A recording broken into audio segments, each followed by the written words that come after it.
Assalamualaikum warahmatullahi wabarakatuh. Alhamdulillah. Allahumma salli ala Muhammad. Okay, kita sambung kelas kita masih lagi bawah tajuk yang baru ni. Okay, khalifah dan hamba. Okay, kali ni kita sambung lagi tajuk tu bawah bab kepentingan melaksanakan tanggungjawab manusia sebagai hamba dan khalifah. Okay, kita sambung seterusnya kepada agama yang pertama. Okay, tanggungjawab yang pertama kepada agama. Syariat dan undang-undang Islam dapat dilaksanakan. Ini tanggungjawab kepada agama, kita melaksanakan undang-undang yang telah ditentukan oleh Allah. Okay, Allah dah bagi kita siap undang-undang.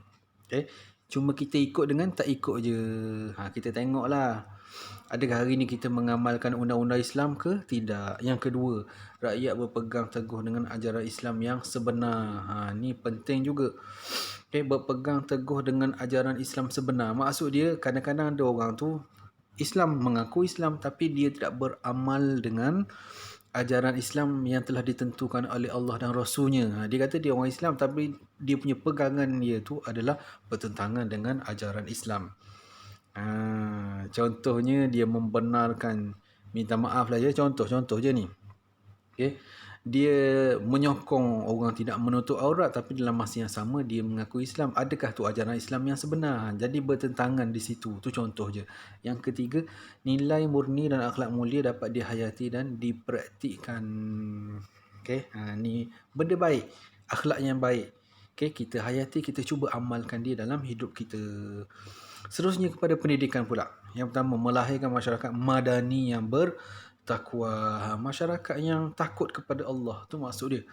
Okay, bila mana orang tu berpendidikan, dikenal Allah Ta'ala, dia tahu ni boleh buat, yang ni tak boleh buat, yang ni halal, yang ni haram. Tu maksud dia. Okay, masyarakat madani yang bertakwa. Yang kedua, masyarakat mendapat pendidikan rohani, fizikal, mental dan emosi yang seimbang.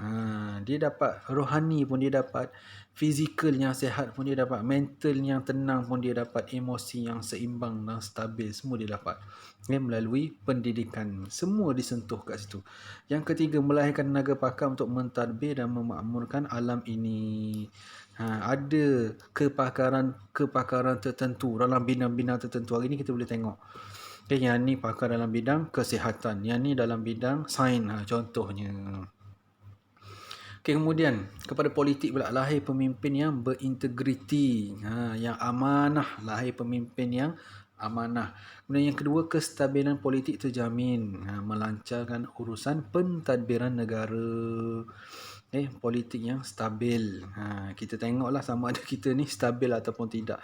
Yang ketiga, negara akan aman. Kalau politik baik, negara akan aman. Yang seterusnya kepada ekonomi pula. Apa kesan dia? Kepada ekonomi akan jadi maju. Kemudian pembangunan dijalankan dengan lancar, merapatkan jurang ekonomi. Nak cari orang yang susah jadi susah. Nak cari orang yang susah jadi susah. Sebab semua orang senang. Kemudian pada sosial pula, perpaduan dapat dikekalkan.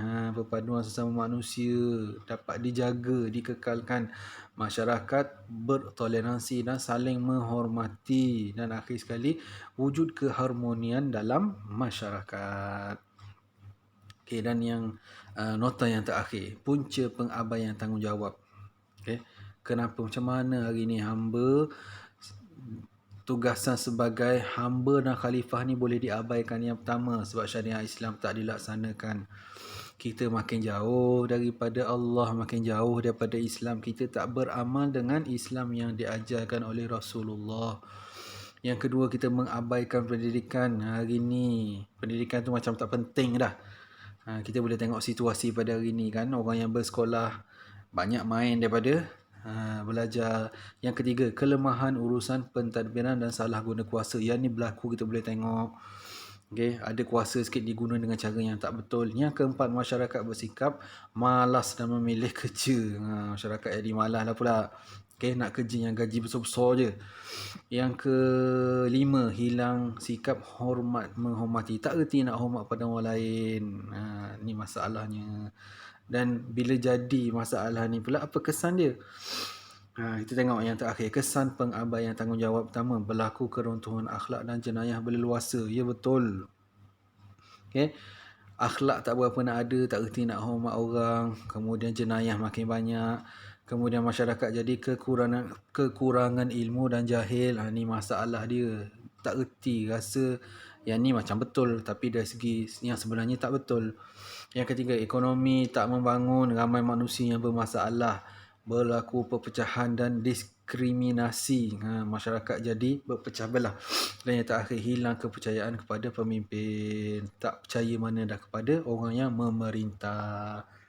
Mudah-mudahan para pelajar mendapat manfaat daripada kelas ini, insya-Allah. Wallahu alam.